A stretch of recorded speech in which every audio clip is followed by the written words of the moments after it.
I'm extremely delighted to welcome Mr. Pradeep Chakravarthy. He's the author of the book, Leadership Shastra, Lessons from Indian History. Today is our 83rd episode under Trends Literature series. Pradeep is the author of 9 books, an HR consultant and historian, and he's based out of Chennai.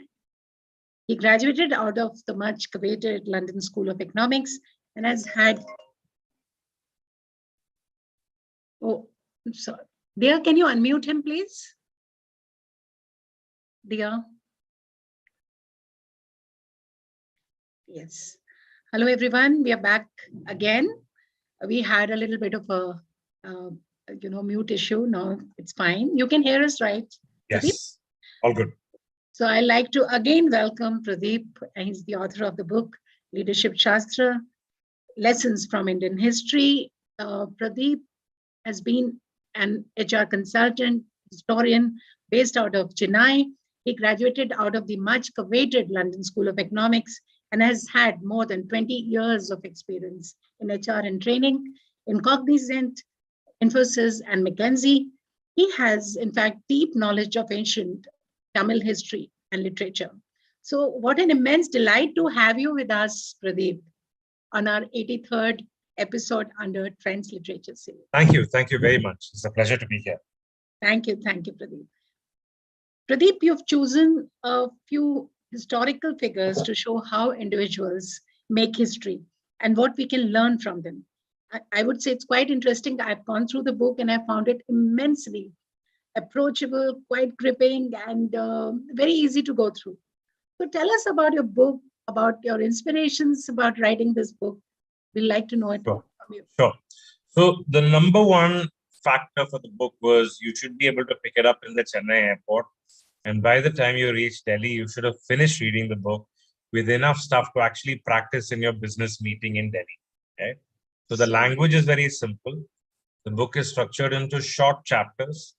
And I very deliberately keep the dates to a bare minimum. Because I found in the last decade that I've been looking at how to connect history with behavior change in organizations. So I do a lot of coaching and training programs based on this kind of work. I found that a lot of people have a very different view of history compared to what I have. They find it boring, they find it irrelevant, and they are not able to understand very genuinely so. Why should we learn about so many dates and kings' names, and it doesn't really matter in terms of how we will use it in our own lives? My understanding of history, however, was very different. I was fortunate enough to spend my summer vacations in a home that's been in our family for about 6 generations. So in the upstairs of that home, the upstairs alone was about 5,000 square feet, which is much larger than most of our homes today. It was filled with junk and rubbish that belonged to 5-6 generations of people. And you remember in those days, everybody had lots of kids. So imagine the number of things that was available over there. And in that, I found out that many things belonged to children of my age. Some things that I could associate myself with, some things that I couldn't. So I kept seeing visuals of things that were similar to me and yet not similar to me in my own family. So from that, my understanding was fundamentally human nature has not changed.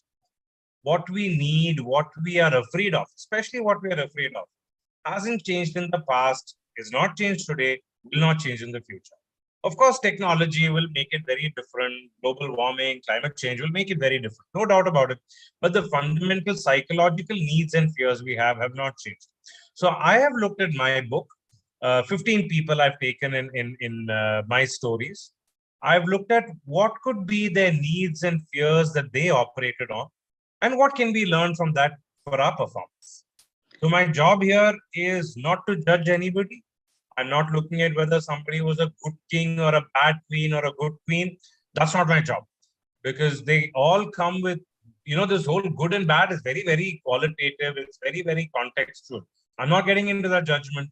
My focus is on how can you make history work for your performance at work or at home. So very right. I mean, there's so many things that one can learn from this book, and I really suggest this to everyone that I come across nowadays, because it is really going to help you in your leadership qualities, in your corporate, in your daily life, and what have you, everywhere. You know, Dr. Raj Sinha, who's the founder of ISB and Ashoka University, said that your book should be required reading for everyone aspiring to be a better leader. So, how do you feel that is true in context to your book? I'm really happy that Dr. Sinha said that. He's somebody that I look up to a lot. And I think what impressed him a lot was I was able to make this connection from history to the needs and fears that we have on a day-to-day basis. If you take Tipu Sultan, for example, right? We can keep talking about whether he was a good king or a bad king. That debate will never end. But one thing that we can all agree with is he had a very clear ambition of driving the British out, of preserving his own kingdom. And we all have that, right? We want our property, our career to be the best. We want it, we're very selfish about it in a way. We're very protective about it. Same thing as Tipu Sultan was. But he was not able to do that. His number one hope was to drive the British away, to consolidate his power, and he was not able to do that.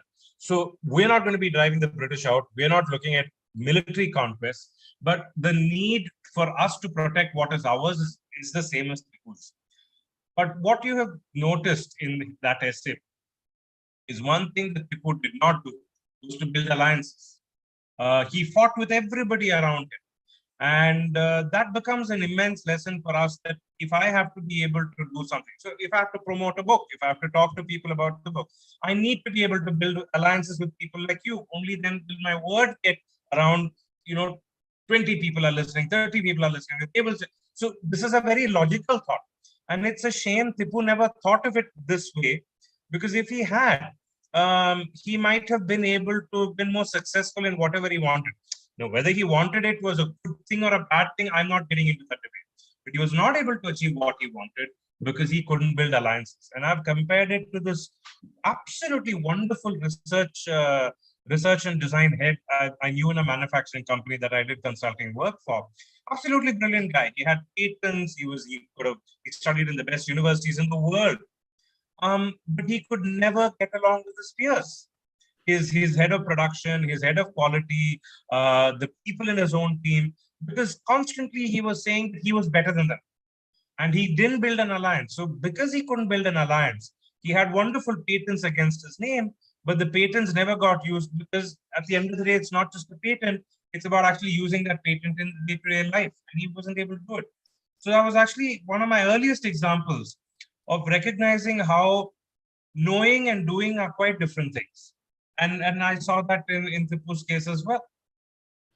So very right. In fact, your book has so many examples that you've related with your immense background in HR, of around 20 years. And this is that I feel that is also one of the most attractive part of the book. You know, your book, Leadership Shastra, it has been definitely written, as I'm saying again and again, in a very, very interesting manner. And as you say that your childhood, your lifelong interest in history, and a desire to bring personal passion and professional work together has really infused life into this book. So, your views on how we can make history work for us. I know the whole book is about that, but maybe in short, if you could talk No. about this very So, important. so one thing that I've done is I've steered clear of this debate of how history should be taught in schools. That's not the purpose of my purpose is very clear. We all have history, and today, even if you've forgotten your history in school, there are enough WhatsApp forwards that come to us or posts on Instagram and Facebook that really attack us about history. Right? Never mind on which side of history, right wing, left wing, center, whatever it is. But the main point that I'm making is history is, yes, it is largely about dates and chronology, but we don't need to look at it that. We passed our history exam. We don't need to pass a history exam again. If we want to make history work for our performance, let's keep the dates and the numbers aside. Let us look at what could be the needs and fears that people have in the past. Which of those do I connect with? What can I learn from them? So I've taken Tipu as an example. Let's look at another example. Babur, Babur or Shivaji the Great. Both of them very, very strong entrepreneurial qualities. They have that passion to be big. They have that passion to be respected. They have that passion to be wanted to be the number one, to be in command, right? And we all have that somewhere within us. I want to be the best author. I want my book to be a bestseller. I'm sure you want tons and tons of these kind of sessions to happen. You want to talk to them. It is so let's first agree that this is very natural. It's natural for all of us to want to be the best.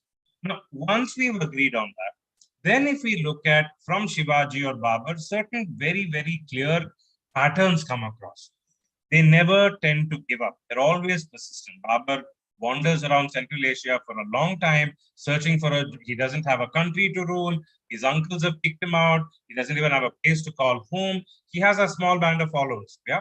Shivaji, not very different. He has a small home, but it's in a very difficult terrain of the Vindhyas in the Maharashtra region, very harsh landscape. And he is supported by a very strong group of people. So you can see two things from this. Two very, very different people, very different timelines, but very similar ambitions. The need to be able to work with a team. The need to be able to say, look, today is not going to be a great day, but let's hope tomorrow will be. So once you start seeing these kind of patterns, and with both Babur and Shivaji, you can see that they were very, very smart in knowing when to give up. So Babur knew if he had kept pushing his empire to move toward the west, he would have really struggled. He would have had to cross Iran, Iraq, and then move on to the Middle East for the river and for the fertile region. Yeah, it was not worth his while because the mountains in the middle would have made that passing very, very difficult. Instead, he chose to move eastwards where the Gangetic Plain was there. And he had a very, very comprehensive understanding of geography and of moving on which side to move so that there will be great gain, but very little effort, or at least less effort. And Shivaji did the same thing. And sorry, with Babur, there were cases when he was able to build an alliance. There were cases when, like Daulat Khan got too much above himself, no problems in cutting his head off. There were cases when he used technology to win, like in the Battle of Panipat. Shivaji, again, uh, we tend to think that Shivaji was always fighting the Mughals. Not so. There was a time under Aurangzeb, Shivaji kept very quiet because he knew at that time for about 10 years or 3, 4, 5 years, he knew that at that time, if he had rebelled against Aurangzeb, he would have lost. So he had that very, very smart ability to know when to fight and when not to fight. And you will see the same thing with Shivaji. So some examples of how very similar ambitions, very similar ways of getting at it, but very different people in very different times. And both of these are very relevant for our times. So very right. One can really relate to each of the personalities that you've talked about in the book. In fact, though you've selected few out of the, I'm sure a lot that you already had in mind, but you've been, I think, you've selected few who lived between the 15th century to the 19th century leaders of their time. And I love to read on Holkar and Jahanara for very, very obvious reasons. In the chapter on Jahanara, you've mentioned in the chapter that what really shines through in Jahanara's instance is her ability to build and maintain relationships with different people at a time when her status was quite low. So, what was a deciding factor in maybe shortlisting Jahanara, for example? So one is, Neeta, anyway in our history, we're starved of women who become excellent role models. Right? In fact, there's another lady, a remarkable queen in the Kakatiya dynasty. Didn't have much information about her. So I got about a page, which is not enough to build a compelling case in a business history book. So I had to unfortunately junk that case. But with Jahanara, there was a lot of material. So one was, it's very interesting to look at people who are not just queens or who are kings, right? People who are extremely important need not be queens or kings. So you don't need to be the MD of the company to actually be a great person. You can be one even where we are. So I took Jahanara for that reason. Plus, of course, there was a lot of information about her. Like you said, the part that fascinated me the most about Jahanara was, number one, she was a Muslim woman in the Mughal dynasty, yeah, which was quite harsh on women at that time, yeah. In the harem, not being allowed to go out a lot, parda, whatever, all of that stuff. That itself is a limitation. And being a woman at that, doubly so. And look at the men in our life.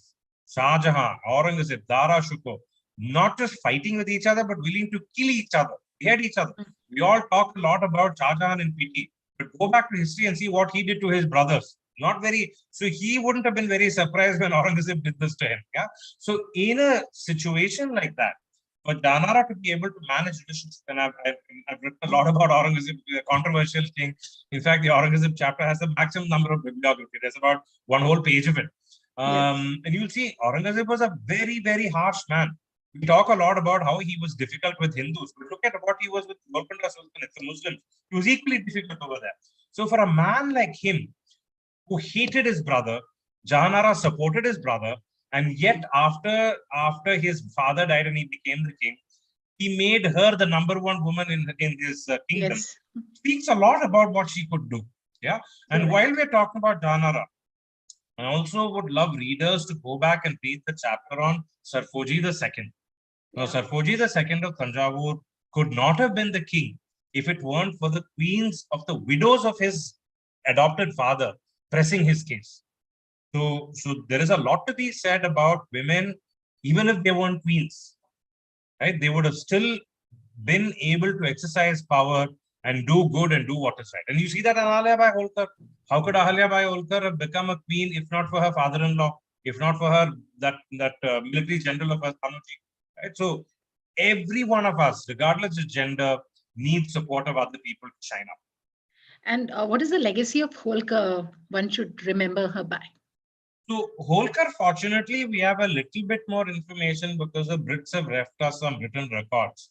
But even there, I think the big tragedy in India is we've lost a lot of our oral history.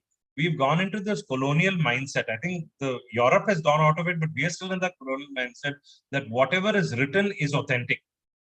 And in doing so, the major part of our identity was actually songs and oral history. In the 40s, 50s, 60s, and 70s, when many old people died, especially singers, and I'm not talking about the concert singers, I'm talking about the rural singers. They with them died the tradition of singing ballads, Veer Katha, as we say sometimes in the South. And in that, we've lost stories of a lot of these people. With Ahilyabai Holkar, a woman who was going to commit sati, who was married at 8, became a widow in 29. It's a horrible life, right? For anybody, even today's standards, it's a horrible life. To be able to use temples as a system of networks to do good for the community, to be able to work with those tribals, bring them into a way of administration, doing good for them, giving them some of the tolls and taxes in return for the work they've done. It really shows a very, very strong willingness to do what is right for people. And I think that's something that we can see with Alia Bhavalkar, and that would be why she's literally revered as a goddess even today. So very right. And it's a very, very well written chapter, I must say, and a lot of takeaways. As you just mentioned when we were talking about Jahanara, that you've really dedicated your entire chapter, one entire chapter on Aurangzeb. And biggest lesson from his life is how checkered, or perhaps, as you've mentioned in the book, how contested legacy that you can see from the life story of Aurangzeb. But I would really like you to throw light on that very important chapter, like as to what are the major leadership lessons we get from his checkered life, I must say. Right. So you cannot ignore Aurangzeb. You might hate him or love him, right? That's up to us. But you cannot ignore Aurangzeb. In every situation today, geographical spread is really important. Let me take as an author. Okay? It is important. An important success metric for me is how many states is this book available? How many languages is this book translated? Right? I'm sure for our conversation, when you do many of these sessions as you do regularly, an important success metric that will make you feel happy is how many people across India watched it. How many people across the world watched it. For a company, definitely it will be how many offices do I have across the world? How many clients do I service across? You get the point, right? So geographical spread is really important. We tend to take larger countries more seriously than we take smaller countries, right? Army is all about that, right? You have to protect the territory. You need to grow your territory. And in that parameter, Aurangzeb was the greatest Mughal king because the Mughal empire was at its largest when Aurangzeb was the ruler. Number two, in every organization today, whether it's private sector or public sector, cost control is very important. Keeping costs under check is very important. One important role of a leader is to act from personal example. You look at Aurangzeb personally as a leader, he was a very frugal person. He didn't preach one thing and practice something else. He was very genuine, just like the Sikh gurus. Yeah. So clearly, these are two positive characters to success that will aid performance for us that we have to learn from Aurangzeb. But look at his legacy. He worked so hard. He suffered a lot to achieve what this was. He worked so hard to increase the empire to the maximum possible. But within about 20 years of his death, this massive empire, which is literally possibly even almost a little bigger than what India is today, it shrunk to smaller than the size of Delhi today, much smaller than that.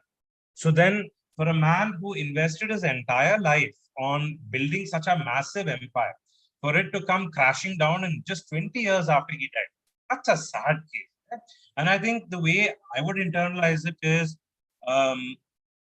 I don't know whether people are going to buy the book after this call or not. I would love them to buy it. If they don't, they don't. Right? But I would like them to remember me and remember some wisdom I have imparted to them at that time. So when we, I think one important need that we have is that we are remembered after we die. And if you look back now at Aurangzeb, I think he would have felt quite sad for himself that something that he wanted to create, which was so much larger, which is worthy of appreciation, collapsed within 20 years after he died. Right? And I don't think I would want something that I've worked so hard to create now to collapse within 20 years after I pass away. I'd love for that legacy to keep growing.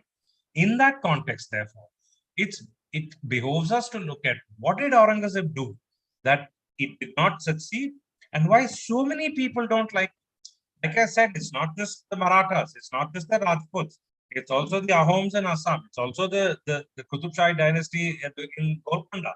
Everybody had a problem with it. And if you drill a little deeper, this Hindu-Muslim thing is not so simple. Who are his most important military commanders who fought for him in Saraigat, in Ahoms, or against Shivaji? It wasn't Muslims, it was Hindus. Yeah. So all I'm saying is it's a lot more complicated than it looks like. I think the deeper reason, if you look at Aurangzeb, you read between the lines, you put that lens of needs and fears. The biggest issue with Aurangzeb seems to have been that he was a very harsh person. As an individual, I don't think he allowed for people to have a different point of view. And it looks like with Aurangzeb, it was always my way or the highway. Now, we can sit and have a good conversation about how he was a bad king because of this. But Aurangzeb doesn't need our certificate. He's dead and gone long time back. I think therefore it comes back to our own relationships to see in how many of my relationships am I thinking of it has to be my way or the highway. And when I think like that, what happens to the relationship after that? If we explore that for ourselves, and only I will know only my answer, you know only our answer, the reader will know only their answer. We cannot judge each other. Then hopefully Aurangzeb will be a king from whose behavior we can learn something for our own betterment. So very right. And not only Aurangzeb, I think a lot of other personalities that are in the book, they have big takeaways, and everyone has to read the book to find out about them. But Pradeep, do you think your purpose in writing this book to help us recognize that history need not be boring or irrelevant subject, it has been achieved? I know it is. I would like to hope so. I would love to hope so, and I would hope that readers pass on their feedback to me, and I would love to do more of these kind of books. Westland has been a fantastic publishing house. Karthik, the editor, and Gautam, the head of Westland, have been immensely supportive. So I would love to think that this book is one way for me to get the message across. I've been talking about it, giving talks about it, but a book is a great way to get this across. And what are your future? Are you going to have further series in this kind of? I would love to do that for sure. I would love to have a series on this. I think there's enough scope in not just history in general, in Indian history alone. I think we have enough scope. You know, I would have loved to have taken a few more kings from the earlier times, you know, Ashoka and people like that. A little difficult to get information sometimes. But I'm sure future editions will bring out some more. And we also had a limitation on the number of essays, right? This is a new soft topic. Nobody has done something like this before. I know Devdutt has done a wonderful job connecting mythology and history and leadership together. History, nobody's done this before. So it's a new topic. It's a new area. So we wanted to limit. Like I wrote a fantastic article on the kings of Orissa. You hardly hear about Orissa's history outside Orissa, maybe. But that will be there for another book, I'm sure. I'm sure there'll be other ways to go. We have a very senior history educator amidst us, and she would like to ask you a question. Her name is Asha Daima. Asha, please switch on your video and please ask Pradeep your question directly. Thank you.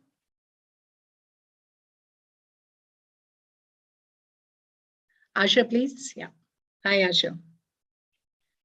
Yes. Hello, ma'am, and hello, Pradeep sir. Pleasure. Although your book covers so many leaders, but you had devoted more of the time praising about Aurangzeb, talking about Aurangzeb. So I am very curious to know about it. How does, you also said he was harsh, he was my way or highway kind of person. So do you think such qualities would work in present time leadership, where we talk about inclusivity and we talk about accommodations and we talk about flexibilities, considering everybody's viewpoint and building a consensus and finding out a way out, that which is like, it's all about mediations, negotiations, generating consensus, which are completely missing from the way Aurangzeb worked. He used to eliminate his opponents. So in present day time, imagine if a leader takes up this strategy to eliminate his opponents. Would we consider him a leader? Would he be a rightful leader, a good leader for any team, any organization, or a country at large? Your stand, please, sir. Sure. Looks like you're talking from the Mughal Ghati somewhere. I'm just admiring the scenery around you. Thank you for asking the question. This is my place. Yeah. Lovely. Thank you for asking the question. As I've said in the book, it is not my job to judge whether a leader is a good leader or a bad leader, because good and bad are very, very relative terms, and there is a lot of gray in between. And I don't know whether I'm a good person or a bad person. I'm sure I'm a mix of both. So if I'm not perfect myself, it is not my job to judge other people. And that's not the purpose of this book. That being said, what I've looked at is, look, here is a man who made a lot of choices. All choices, all decisions come with consequences. Now, some consequences are easy to bear with, some are not easy to bear with. And that's how I've developed the essay. So I think I would really love to get you to read the chapter on him, and read other chapters on people like Malik Ambar or the 5 Sikh gurus, where they've also faced similar challenges and how they've dealt with it. And then look at, for your own self, what is right and what is wrong. Because I can't judge somebody for you. You can't judge somebody for me. All I've said is these are the things that Aurangzeb did. I feel these are some of the things that we can learn from him to do and not to do, to leave a legacy or not to leave a legacy. The ultimate choice is really with the leader or the reader. May I ask another question, Sure. Pradeep? Yeah. Sure. My next question is, right, we know he was stuck up in Gujarat. He left Delhi for a long time, and he's spent his last years of like 20 years, maybe in a Deccan region. Was it not such a big flawed strategy on his part, leaving the capital unguarded and spending the time trying to invade foreign lands, facing foreign enemies and all? As a king, don't you think it was a big blunder on his part? See, I think hindsight is always very profitable, right? I can also look at my own life today of 46 years and say, oh shit, I shouldn't have made those mistakes when I was much younger. Hey, it's there for all of us. I think what I would love to change this conversation to is to say, again, over there is that tendency of Aurangzeb to have a fixation on one particular thing which is geographical expansion, and forget about a lot of other things around it. The fact that he left Delhi unguarded, though Delhi must have been one of the most prosperous cities at that time, it came with its own consequence, because slowly that was when the East India Company started creeping up in that region. Their influences became more important. At least the traders became more important. So yeah, I think it goes back to what I've already talked about Aurangzeb in terms of how he's very fixated on one thing, and he tends to forget many times that other things are also important. Unlike somebody like Malik Ambar or others who are constantly able to look at multiple things and keep focused on multiple things and do them relatively well. But I'd love to change the conversation if it's okay with you, because this is not a history of Aurangzeb. This is a history of many other important important leaders in India. This please allow me to ask third question. Okay. You had explored so many people, Holkar and Shivaji, and who was your personal favorite? That's a difficult question to answer. I honestly don't have a personal favorite. But I can tell you the ones that I can know. I think the more constructive answer I'd like to give you are the ones that really made me more curious. And that was largely the ones I did of Eastern India. Shankar Deva was a saint in Assam who was largely responsible for changing the lot of the downtrodden people, giving them a sense of self-respect, and looking at and how the spread of Vaishnavism in Assam happened.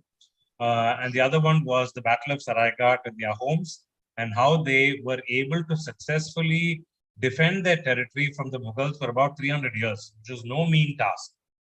So those two were really exciting essays for me, because like I said, I think Eastern Indian history gets neglected a lot, though we have such wonderful, intelligent people from Northeast and Bengal and Bihar and Orissa and all of them. But we don't tend to learn, at least in Tamil Nadu in the South, we don't tend to learn a lot of their history at all.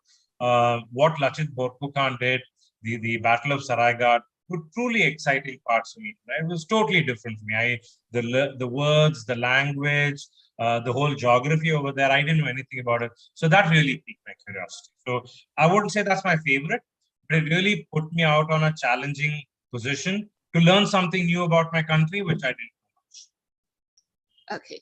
And so how about that Hindu kingdom in the southern peninsula, Vijayanagaram? Right. Have you Well, there's going to be another book later on, so it'll figure out.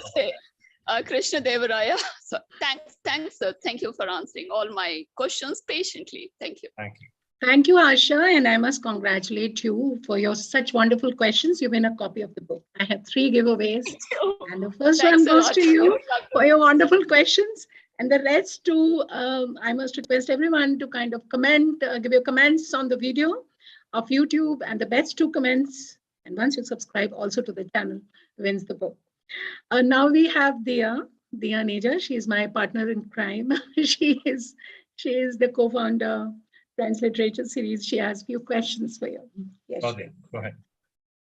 Hello, sir. It's very interesting listening to you, how you connected the present to the past. And honestly, this is what I wanted to learn in school in history. This is very interesting to me. So I actually have 3 questions. I'll go ahead with the first question first. So for somebody who hopes to get into a leadership position someday, what would be the major takeaways according to you in your book, the most major one? So look at the trends. No, look at people like Malik Ambar, Sarfoji II, Shivaji, Babur, Lachit Borphukan, all of them. There's a trend. One is definitely a sense of being very sure that you want to make it big. And I think somewhere that feeling cannot come from outside. It has to come from within. And for that, also willing to reflect back and say, what is the pain I'd like to go through? Because it's easy to say, when I want to be successful, it's easy to say, what are the good things that will happen to me? If I want to make a lot of money, then I'm going to spend it on cars. I'm going to have a fancy house. It's the natural way for us to think. I think it's also important, and you look at people like Malik Ambar and Babur, you very clearly see that they also suffered a lot. I think the question is, I'm ambitious, this is what I want to be, whatever it is, yeah? What is the pain I'm willing to undergo through to achieve this? Is an important question that you need to ask. The second is really look at building alliances, work with people, get to know people as much as you can. So clearly that's a successful factor. The third one is I go back to one of my favorite kings, Sarkoji II, and I think it's very relevant for having just come out of the lockdown, and God only knows whether we're going to go into another lockdown, which is it's always easy to sit and complain and say, this is not working, they have not come, this has not happened, they should have done a better job. When we play the victim card, I think we feel really good about ourselves. But people who have actually made it big, who've left a lasting impression, they're people who must have played the victim card, but they've gone on beyond that and done something about it also. So, like for Sarkoji, imagine a young boy who's adopted, his stepfather dies, when his adopted father passes away, the new regent to the throne tortures him. He's locked up in a prison, no light, no food, no education. Fortunately, the queen's in the court, and this German missionary, they fight his case. And when the Brits support him and bring him back to power in Tanjavur, it's a harsh bargain. He loses his entire kingdom, and he just gets a lot of money. And the amount of money that he gets for 30,000 rupees, 33 lakhs rupees, a lot of money in the 18th century. He had no work. He just had to manage a fort, which is about 30, 35 square kilometers. And for the man at that time, he could have just spent his entire income in wine, women, and song, which were the vices of those days. Yeah, but he didn't do that. He chose to make a difference, and you've seen in terms of hospitals, in terms of education, in terms of a library, in terms of a navy. I mean, you name it, he has done something about it. A printing press, and it's never mind people outside Tamil Nadu. People in Tamil Nadu only don't know anything about it. So clearly, the man could have sat in his whole life and complained and cribbed about what a horrible life he had. But he chose to do something different, and he made a difference to the community.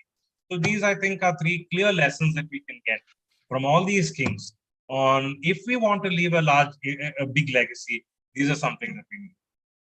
And I suppose it's also okay to say that I don't want to leave a legacy. That's okay too, I guess. That makes sense. In fact, my next question was similar to this only, that what are the few common traits that you have seen in historical figures like Aurangzeb, Babur, and others that you have mentioned in the book? So if there's anything you would like to add. Yeah, I think these are the few that I've actually said. Right? Building alliances, being persistent, willing to go through a lot of difficulties. There are always going to be limitations. How do we work around them? I think these are the common themes that I can. Yes. So my last question was that what do you think is the future of history as a subject in India, and how can history be looked at as a career option? I'm not going to be saying anything about what is the future of history as a subject in India. Of course, I'd like people to start looking at history as from a performance point of view, given that my book is out. In terms of the career, you ask an important question. And I feel today that more and more we need to stress on the value of humanities, because science gives you one right answer, and we absolutely need science. There's no doubt about it. Technology, we wouldn't be able to talk like this if science wasn't around, right? But the difficulty was relying wholly on science, and I'm using those words very carefully, is then we tend to look at human relationships also as binary, as one right answer. And that doesn't work. With human beings, there are many ways in which people will see it. Now, till the cows come home, I can tell you that Aurangzeb was the worst king ever. I'm just saying this for an example. Yeah? And you can think he's the best king ever. I can always say, I don't agree with you, but I can never say you're invalid, because in your mind, what you're saying is valid. Yeah? And that appreciation of diversity of differences is something humanities brings it. So I'm hoping that as we move forward, when technology is going to bring us more and more together, many of our jobs are going to become obsolete because of new technology, and it becomes more important for us to be able to work with people. Humanities and the ability of humanities to help us see the same thing in different ways will stand us in good stead. Thank you. Thank you, Diya. We have Mr. Vijay Shankar. He's the lawyer with Supreme Court and High Court.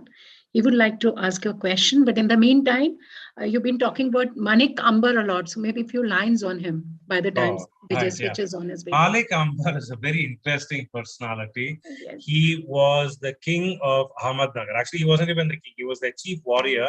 He was a smart man. He knew when he should be a king and when he can just be the power behind the throne. Nizam Shah was the person who was actually ruling Ahmednagar at that time. Ahmednagar is one of the states of in Maharashtra, Karnataka, that region. It's called the Deccan region. Dakshina is the word for south in Sanskrit, so that's how it comes. Malik Ambar has an interesting story. He was not an Indian. He was an Ethiopian. Ethiopia is a country in near Egypt in Africa. And when he was very, very young, Malik Ambar was taken from there. He was in a hunting tribe. He was captured from there as a slave. He moved to Arabia, where he was converted to Islam. And from there, he came all the way to, I don't know, Pune, Maharashtra, somewhere that region. And he was sold as a slave to another slave. And that slave, when he died, his widow released him and made him a free man. And then Malik Ambar obviously must have been a really good warrior. So he gathered a couple of people around him as troops, and he started fighting for money. And then he became a part of the Ahmednagar Empire. And he was very, very smart that he knew how to manage Ahmednagar Empire. He never became the king. He was always the force behind the king. And he was the one who built Kirki, which later on Aurangzeb called Aurangabad. And Malik Ambar was somebody who gave Jahangir many, many sleepless nights. Jahangir hated Malik Ambar because the Mughals could never defeat Malik Ambar. And Malik Ambar died when he was about 80 years old. He died very safely in his home, in his bed. But Jahangir was so angry with him. I mean, he uses filthy language against him. He calls him a Habishi, he calls him a slave, a dark-skinned guy. All the invectives that you can think, he uses them. In fact, Jahangir goes to such a level that he actually paints a painting of him standing on the world and he's severing Malik Ambar's head. All of that was in Jahangir's imagination. Jahangir could do nothing about it. Malik Ambar, therefore, is a story of how absolutely diverse India would have been, especially in that region in the 17th century. Because can you imagine, we had a black king, and in one case we had a black queen as well. And the army over there, so if you had a battle in Maharashtra at that time, northern Maharashtra, you would have seen people from Turkey, from Iran, from Iraq, from Arabia, and from Africa.